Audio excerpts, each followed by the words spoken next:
What exactly happened over the weekend? That's what all the news said. They're basically like, look, Iran fired a bunch of drones, ballistic missiles, cruise missiles into Israel. Okay. That was the headline. World War III is going crazy. First time that these two nations, despite proxy wars and tension, that they've actually been direct attack ever in history. Wow. Okay. So that's like a big deal. So in other words, Israel's never directly attacked Iran. Iran's never directly attacked Israel. They've both attacked their positions in other countries, i.e. Syria. Right. Mm-hmm. So Iran maybe blew up some Israeli sites in Syria. Israel blew up, I think, the embassy or something there. Mm-hmm. Okay, got it. So that's the headline, is like, boom, World War III is happening. And why is this World War III?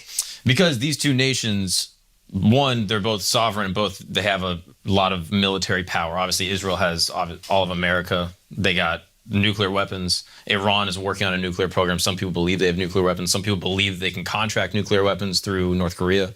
So it's like potentially two nuclear powers going at it in like a hot war. Right. And they all have allies that are supposed to step in.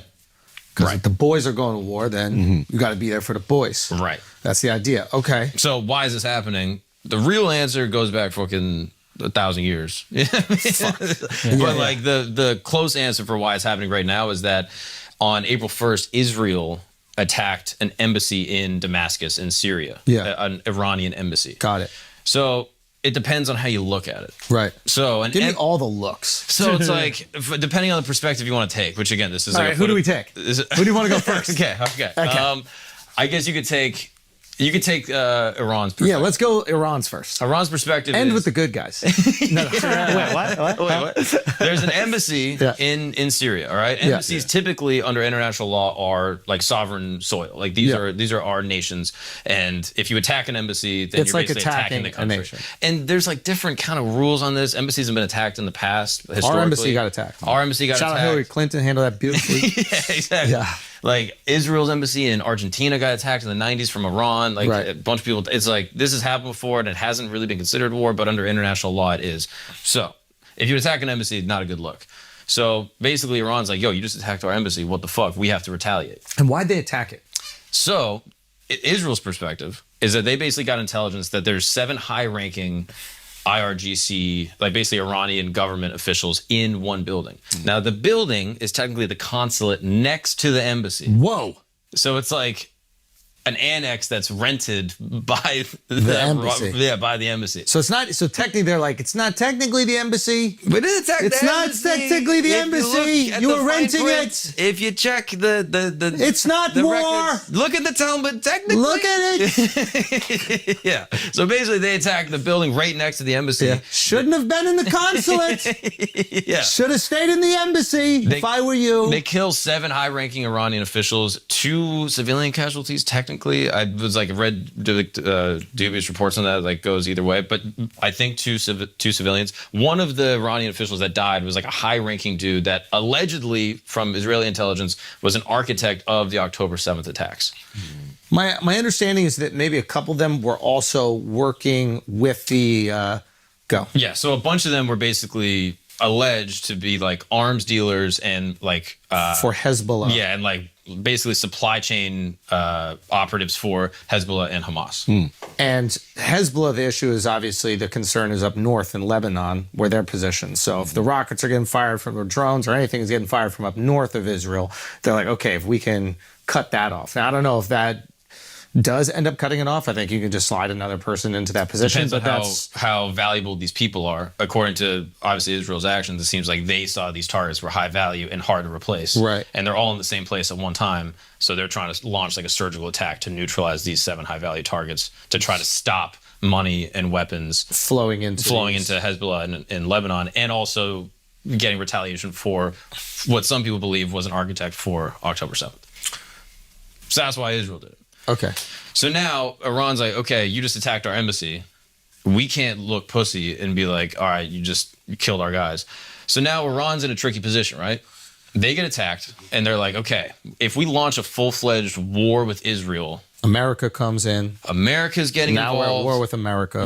This is a huge problem. But if we do nothing, then everybody thinks we pussy. Exactly. Can't have the world thinking we pussy because we got these huge oil reserves. Yeah. And if that's valid. they Yeah. start thinking that we pussy, we're not going to defend ourselves, then all of a sudden these oil reserves ain't going to be Iranian anymore. They're going to be whoever really wants it. So they all link up. Ayatollah's in there. They're all talking. Do we do a diss track? What's the move, right? Yeah. So they basically are like, all right, we're going to launch a bunch of drones. We're going to launch the easiest things to get shot down ever. And we're going to do a press conference 72 hours before. Yeah. So we're going to do this press conference and we're going to be like, hey, and again, even this is disputed whether you're on like the left or right within Iran and Israel. Yeah. So like people on the right in Israel would be like, no, this was an aggravated attack. They were trying to kill civilians and they're declaring war, a direct war, not a proxy war on Israel. Right. And they're saying, like, if you look at the types of missiles that were used, there's cruise missiles, there were ballistic missiles. These are like fast, like these are hard to intercept. These are trying to kill people. Yep. If you look at kind of like the left side, they'd be like, look, they're not really trying to kill people. They're letting you know. They're letting you know. They're giving. It's also launching from Iran, so it takes time to get there. Remember, Iran's not next door. Yeah. Yeah. This is a It's got to fly over Jordan. It's got to go. It's got to go a long way. So they basically hold a press conference. They're like, "Hey, we're launching these things." They some people think they tipped off Netanyahu. Some people think they tipped off the Americans. Like, "Hey, these drones are coming." Just so you know, they launch all of them, and they don't overwhelm one specific area. They kind of launch it in like a disparate kind of attack, so that it's easier to neutralize. Like if they were trying, some people are saying if they're trying to like hit something specific, they would overwhelm one specific area that the Iron makes sense. Dome couldn't try to neutralize. So. and the way the Iron Dome essentially functions is sends its own missile up and hits the target in the air, right? So if you launch it all in one specific area, maybe those You can overwhelm the system. Exactly. So that something would go through. Again, this is a potential take. Obviously, if you're there in Israel, you're seeing these missiles launch. It looks pretty fucking hot. It looks pretty real to you. Yeah. Right? Looks like something's going to land. Did anything land? So 99% of the missiles were intercepted. Okay. Missiles and drones. I'm using that word interchangeably. 99% were intercepted. Some did land. And there were no casualties. One like young girl was injured, Got it. but I think she's in a stable condition. I think there was some damage to a military base. Or Military base, like an air base in one of the deserts, I forget the name of it, was also damaged, but no casualties. And so it's like, and then Iran, it seems like based off their press release, which came out on Twitter, which is just like so funny to me that like countries are like communicating through Twitter. They did like all caps, like America, stay out of it. Who's in control? Is my dad on Twitter? Like, is he the one tweeting this? But basically, they're saying we're completely happy with this attack. Like, this is exactly what we wanted. This is concluded, and Well, moving on. we're moving on. Like, everyone shut up. And so it seems like they were happy with 99% interception and that no one got injured, which indicates to me that Iran didn't really want to hit a bunch of targets and didn't want They're to trying to kill puff their chest. They're trying to save face. We Their just can't look people. pussy. That's we it. can't look pussy, 100%. Yeah. Nobody died, so you got no reason to come back to us. We look like we got our get back. Yeah. You don't really need to get back. We made you spend a lot of money. I think because there's another component to this, which is the financial side. I don't know Which if is you're- wild. So they shot, and now they're saying no beef. They're saying, hey, we got our get back. Like, you killed our guys So they and J. you attacked Cole, our embassy. AJ called it. They really J. Well, Cole they this just went shit. straight. Well, they were just like, look, we're even. It's a wash. Yeah. They did. Yeah, they did J. Cole, but they didn't go, we're sorry for doing that. J. Cole was like, I should have never done this. It's not my character. Oh, okay. They were like, we got you back, didn't Yeah. we? And didn't they shoot seems at like- the building with the Red Heifer building? There were missiles intercepted over it, but it Yeah. doesn't look like they were directly targeting it. Oh. But I don't know exactly what the targets were. Because they too believe in the Dome of the Rock. Like Yeah. this is a, So obviously a historic site for them. And But that's why I'm like, why would they shoot? they It seems would. like they're like, hey, we went back at you. Yeah. And now, so it's like, this wasn't. Yeah. And Iran, it doesn't seem like wants a direct. Like, What'd you just like, say, son? Like, you see, I was winking it out. I was like, oh, we got you back. If you don't see the wink, then you just don't understand I that. just heard Akash have a stroke. I was like, what the fuck is happening? He said, hey, we get back to you? But it doesn't seem like Iran wants like a direct, aggravated like world war with Israel and America. It seems like they want to retaliate as a show of force. Their economy is not doing good, and the Ayatollah doesn't have a ton of support from the public, Right. from the Iranian people. Yeah. So he's not like in a position to be like, all right, we're doing a ground invasion. Yeah. So now we're in a position where Israel, and it seems like Netanyahu can actually use this as leverage. Like Netanyahu's kind of like, yo, we don't hate this idea of some type of direct conflict with Iran. It's from the analysts that I've listened to and the stuff that I've read. Because he's now able to use this to deflect from what's happening in Gaza. And the second biggest, and maybe the biggest enemy to Israel that's not Hamas is Western media and like the perception of the West. Yeah. So now he's able to be like, dude, we're getting attacked from this major nation that has potentially nuclear warheads. Like, look at us, we're fucking getting rinsed over here. We got to do something. Yeah. And so they can get potentially more money. They can get more support from the West. And now you have more politicians like, yo, we gotta back them up. And the West has sympathy for Gaza. It does not have sympathy for Iran. Yeah. Right. It does not have sympathy for the leadership that constantly say death to America or death to the West. Yeah. So it is going to be very hard to justify supporting Iran over Israel in this situation. So even if there are people who in America who do not like Israel, they dislike Iran more, and your enemy of your enemy is your friend. So it is. It could be. Yeah. Netanyahu can potentially delay elections too, so we can kind of preserve power a little That's bit. what he needs to do, I think, because I think October 6th, 7th, 7th. he used as kind of like, hey, this is good PR for us. We're going to run with this. And then that kind of faded. And then the West mainly seems like they've switched and been like, what the fuck are y'all doing? And now that same thing could apply here, but at a certain point, people will start to be like, guys, they sent that there. That was a bullshit attack. You're just using, you know what I mean? Like over time, the PR war doesn't last. Yeah. This Yeah. thing only lasts for a moment in time. Yeah. The sympathy you Didn't have. Netanyahu said he's going to get his get back? Oh, yeah. in a strong way. That's what he said. He said we're going to retaliate, and America basically said we're not going to participate in the retaliation.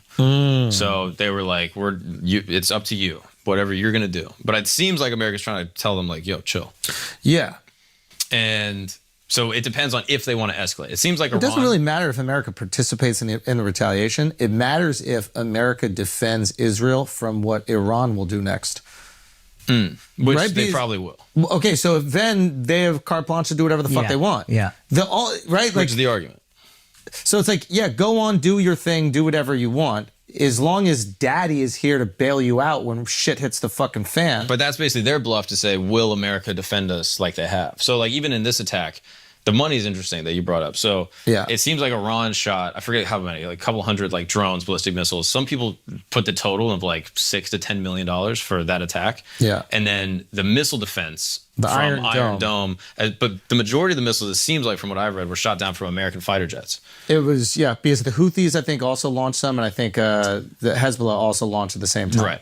So it's American fighter jets. There's, I believe, Jordanian. Jordan, and then some people allege Saudi Arabia, but it's not positive whether or not Saudi Arabia I think did. Egypt, too. Yeah. But there was other countries that were supportive of this. And it makes sense. If the missiles are flying over your country, you don't want to take any risk. They neutralize stuff in their airspace. Yeah. And it's also interesting for Iran to basically say, oh, which countries are going to shoot down our shit. So they get to kind of test like, oh, we're waging some type of hot war. Which countries are letting it happen and which ones are going to shoot down our missiles? And I don't know if they can get this data, but it would be quite interesting that they're learning where all the anti-missile defense systems are.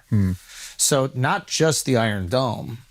They learned where their missiles can get shot down from Egypt, from Jordan, Yeah. from any other place in the pathway. And I don't know if that data is present. I don't know if there's some way where like the drones themselves can see a missile coming and from where it was shot, but they would have the locations. And I don't know if that changes routing, but that could be valuable data for them for war in the future. Yeah, I'm sure they're pulling intelligence. But But it seems the like money. the defense, again, the attack was like 6 to 10 mil. The defense, depending on which source, was like 1.6 billion. Jesus Christ. So It's super expensive. So it's a money game, and that's the thing about wars. Like war is a money game as well. We think once we get into war that shit is just free. Yeah. Right? But you need to pay for each bullet, you need to pay for each bomb, you need to pay for each drone. And I think that was what happened with the proxy war in Afghanistan between the US and Russia, where basically we armed, I think, Afghani soldiers with these like anti-helicopter missiles. Yeah. They were like that you could use from the ground. You just throw it up on your shoulder. So a helicopter costs millions of dollars. One of these missiles costs thousands. Yeah. Eventually, Russia's like, this is too expensive. We can't have our helicopters shot down every single fucking time with these $1,000 missiles. Yeah. Yeah. So there is a version where it's a war of financial attrition. Yeah. But why such the big difference? I also got the numbers as estimates. It wasn't like officially released. So it might not be those exact numbers, but it's a really, really disparate I can also see amount. blindly sending a weapon as opposed to intercepting that weapon at an exact point in time and making sure they collide. That just takes a lot more technology. You see what I'm saying? The I can cost see of how the shooting cost a of gun it. versus if you had a gun that you could shoot that then would hit the bullet of the gun coming at you. Yeah, but that system is already in place. I'm sure it's money to keep maintaining it, but still, it's like the cost really is just the missile that went up to defend it or to like shoot it down. I understand what you're saying. It's the intelligence, and the intelligence you pay for once, and then you just have to put that intelligence into whatever missile it is.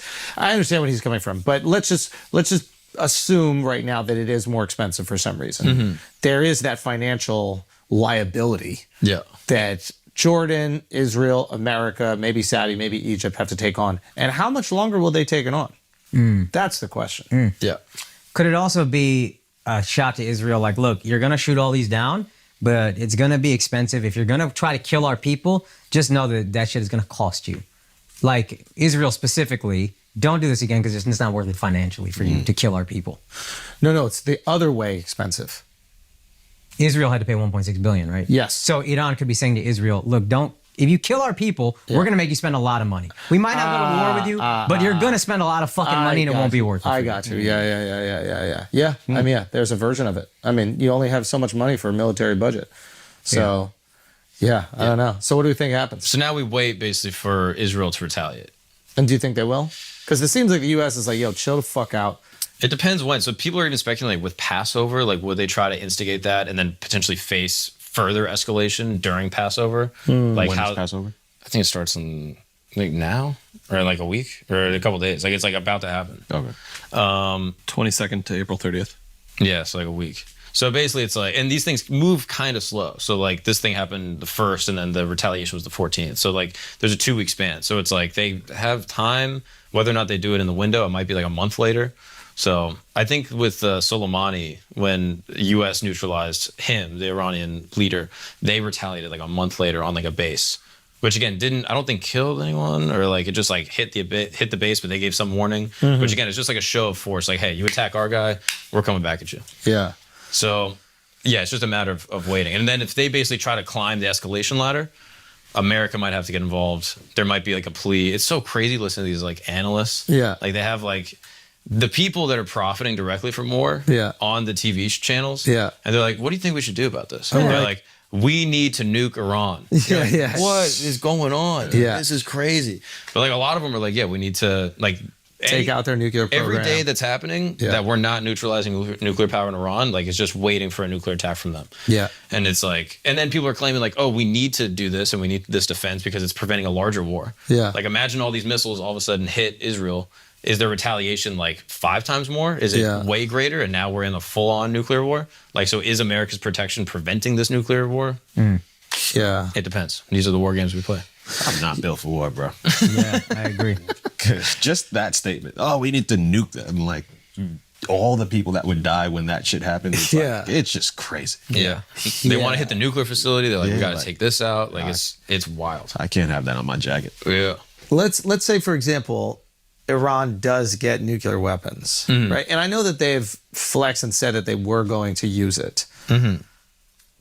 If they're not even willing to escalate past this in the current conflict that they have with Israel, what evidence is there to say that they will once they have nukes, knowing full well that if they fire one, Israel's firing one immediately? It's mutually assured destruction. That is how the Cold War. I don't really understand the logic behind it. I mean, I guess depending on what perspective you would take, and I'm kind of guessing here, is that you look at like Iran's proxies and you're like, oh, they're agitating in the region. Like the last 6 months specifically, Hamas and Hezbollah have been like sending direct attacks at Israel. Yeah. So Israel's like, oh, they're trying to get rid of us. They're trying to eradicate So they us. might not do it as themselves, but they might equip Hamas, they might equip Hezbollah. And they have been, it seems like. And so they've already Right. been engaging in this proxy war with us. Got so it. even though we're not in a declared war, That's actually we're the point. in war right now. That's interesting. So Iran might not do it as themselves. They might, deny any connection whatsoever. But they have the capability of not only funding but arming a proxy that absolutely would. And Israel can't take that risk. So it's these soft power plays where it's like, okay, it's Hamas versus Israel, but it's also kind of like America versus Iran. Yeah. And if they want to get involved in their alliances. Fuck. Yeah. Yeah, man.